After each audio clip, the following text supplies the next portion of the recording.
폭풍의 언덕에 서 있는 듯한 이해운 바른정당 대표가 오늘 예정된 일정을 다 소화하고 있습니다. 정기국회 개회식도 그렇고요. 만찬의 의원들하고 만나서 자신의 논란과 관련해서 해명을 할 것으로 전해지고 있는데 국회에서 촬영이 된 이해운 대표의 모습이 어떻게 보이시나요? 근데 이제 이해운 대표 같은 경우는 뭐 본인이 빌린 돈이다라고 지금 이제 이야기를 하고 있는데 네. 여러 가지 지금 나오는 정황이나 또 그다음에 돈을 준 사람의 그 증언을 들어보면 네. 이 단순히 빌린 것인가라는 여러 가지 의혹들이 좀 제기가 되고 있어요.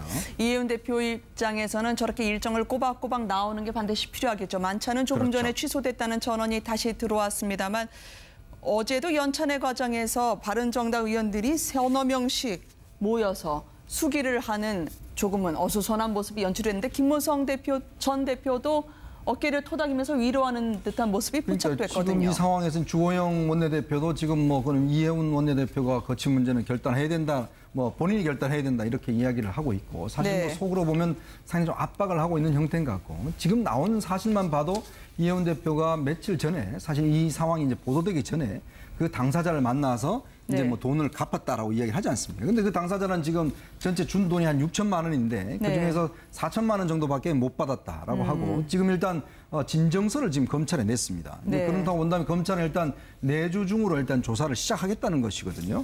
저는 그렇게 봅니다. 지금 이해운 대표가 본인이 뭐 떳떳하고 이걸 네. 빌렸다고 한다면 본인이 저는 앞장서서 먼저 검찰에 좀 수사를 요청하는 것도 하나의 방법일 것 같아요. 네. 또 본인이 뭐 차용증은 다 있다니까 그 증거 자체를 제출하면 될 텐데 지금 문제는 여러 가지 지금 상황을 보면 일단 돈을 받은 건 사실인 것 같고 그다음에 그거를 이제 돌려줬고 또 선물 자체도 지금 받았는데 돌려줬다고 하는데 문제는 뭐 변호사님 계십니다만 형사적으로는 받아서 돌려준 건 아무 소용이 없습니다. 일단 받으면 바로 범죄가 그렇군요. 성립합니다. 변호사님 지금 검찰 수사에 상당히 바른정당 의원들이 촉각을 곤두세우고 있는 것 같습니다.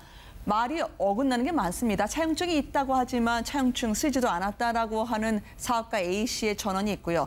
무엇보다 오늘 새롭게 나온 한 보도에 따르면 3, 4개월 전에 이미 다 갚았다고 하지만 오히려 사업가는 아니다.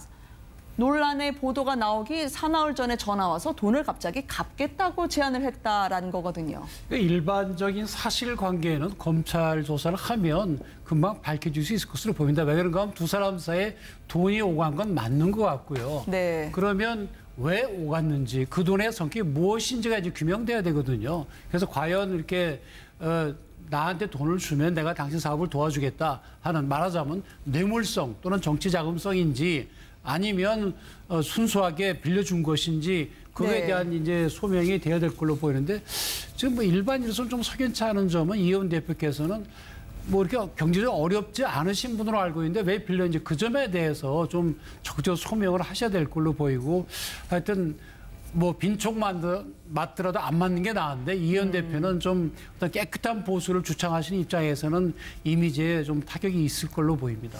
물론 혐의가 확정된 것이 아닙니다. 검찰 수사도 진행이 될 거기 때문에 추측만으로 예단하기는 어렵습니다만 오늘 원내대표 입에서요. 이렇게 대표 체제로 계속 가는 게 부담스럽지 않겠냐라는 투의 인터뷰가 나와서 술렁이고 있습니다. 그 장면 보시겠습니다.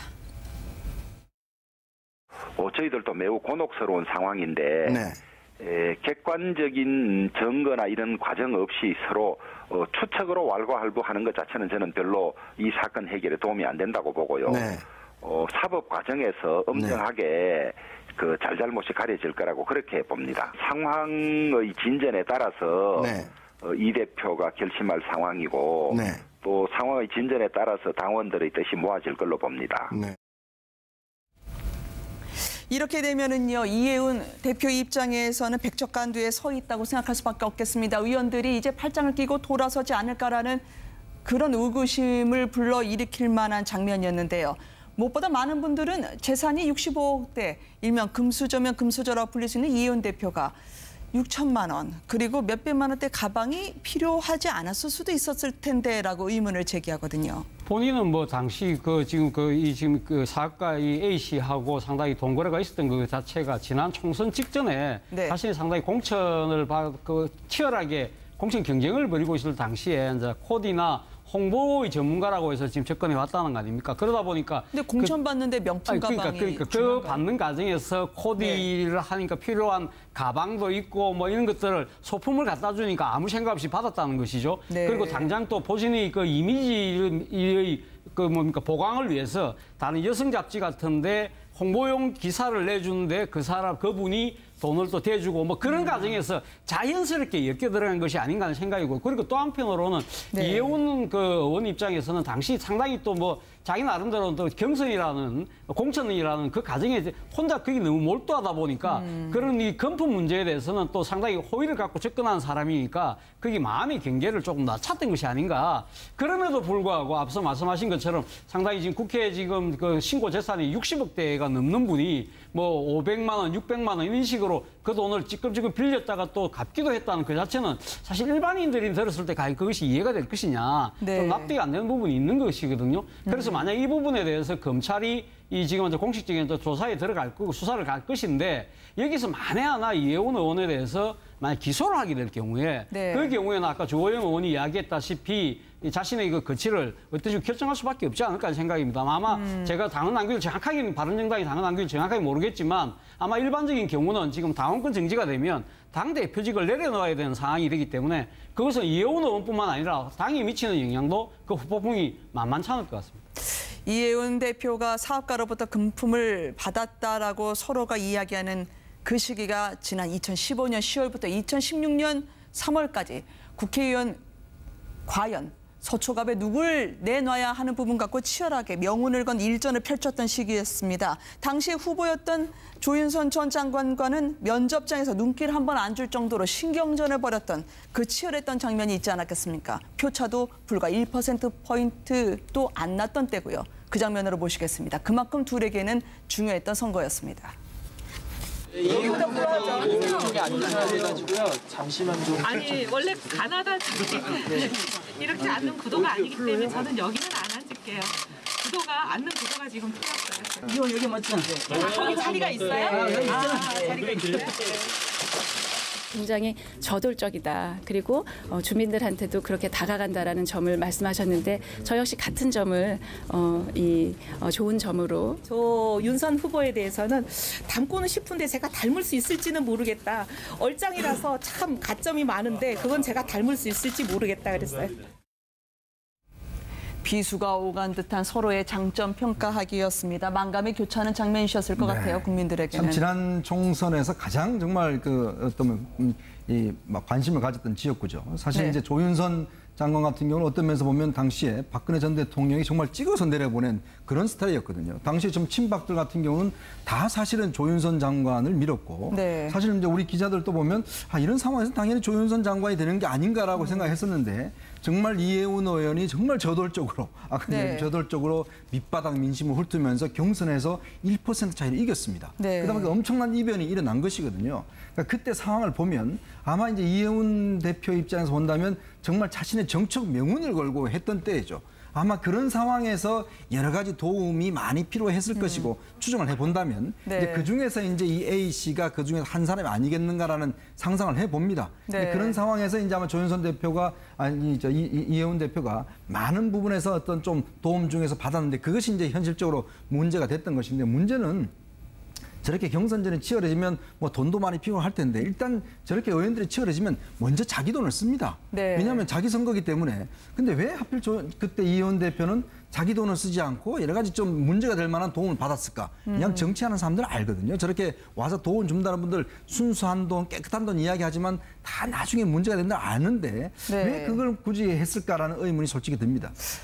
무관해 그렇지만 관록이 있던 여성 정치인이었습니다만 친박이 미는 쟁쟁한 조윤선 전 장관 앞에서는 어쨌든 손길이 있다면 뿌리치기 어려운 상황이었을까요? 얼마나 절박했던 거였을까요? 지금 2015년도 10월이니까 2016년도 총선을 앞둔 상황이긴 했는데 지금 다들 말씀처럼 몇백만 원 정도를 가지고 이렇게 갚았다가 다시 빌리고 이런 건 잘 납득이 좀 안 가요. 그래서 굉장히 조심스러운 얘기긴 한데 그리고 검찰 조사를 하고 수사를 한다면 밝혀질 수 있는 문제긴 합니다만 양쪽의 주장이 다르니까 일단 그런 오히려 소액이기 때문에 네. 받고 또 갚은 다음에 또 이제 빌리면 나중에 안 갚을 수 있다라는 생각을 하고 좀 가볍게 생각한 게 아닌가 생각이 좀 들어요. 네. 정치인들 일반적으로 다 그렇지는 않겠습니다만 이 돈에 있어서 굉장히 좀 무감각한 것 같아요. 무딘 것 같아요. 아마 그러다 네. 보니까 이런 일들이 벌어진 것 같은데 누구의 어떤 그 주장이 맞는지 모르겠어요. 어쨌든 그런데 지금 이제 바른정당과 자유한국당의 통합 문제가 지금 나오는 시점이잖아요. 네. 보수 통합 얘기가 나오는데